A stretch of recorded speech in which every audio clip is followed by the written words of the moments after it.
एक बार मुर्गी खाने की तलाश में जंगल में इधर उधर घूम रही थी।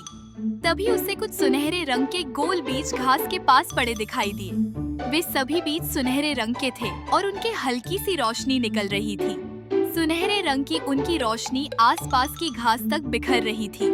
चुंगी इतने खूबसूरत बीजों को देखकर खुद को रोक नहीं सकी। पास जाने पर मक्के की महक से उसके मुंह में पानी आ गया। उसने तुरंत एक बीज खा लिया। बीज खाते ही चुग्गी का आकार बहुत तेजी से बढ़ने लगा। अचानक ही उसे अपने आसपास की सारी चीजें और जमीन पर बिखरे दाने बहुत छोटे नजर आने लगे।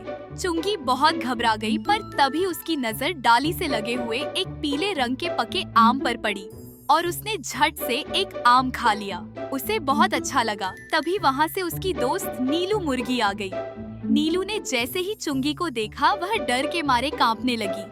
वह चुंगी को पहचान ही नहीं पा रही थी। चुंगी ने उसे रोकने की कोशिश करते हुए कहा, रुको। नीलू तो बेचारी डर के मारे बेहोश ही हो गई। तभी चुंगी ने वहाँ पर कुछ जानवरों को देखा जो उसे देखकर घबराहट के मारे चट्टान के पीछे छिपने की कोशिश कर रहे थे।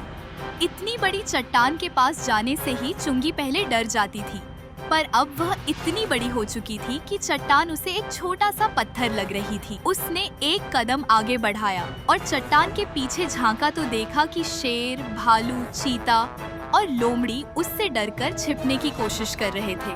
चुंगी हंसते हुए बोली, तुम लोग मुझे देखकर क्यों डर रहे हो? मैं तो मुर्गी हूँ।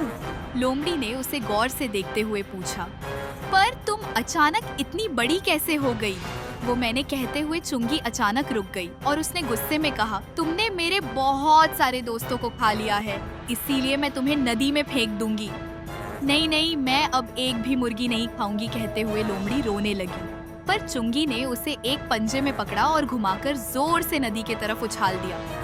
लोमड़ी जाकर सीधे नदी के बीचों बीच गिरी। शेर, चीता और भालू चिल्लाए, हमें छोड़ दो, हमें छोड़ दो, और वे सभी घबराते हुए वहाँ से भाग गए। अरे जल्दी भागो, लोमड़ी आ रही है। चुंगी को तभी पीलू की आवाज सुनाई दी। चुंगी ने हड़बड़ाकर में आंखें खोली तो देखा सामने पीलू खड़ी थी। पीलू बोली, हमेशा की तरह आज फिर तुम दिन में भी सपना देखने लगी। ओह, था तो सपना, पर बड़ा ही मजेदार, चुंगी ने हंसते हुए कहा और पीलू के पीछे दौड़ पड़ी।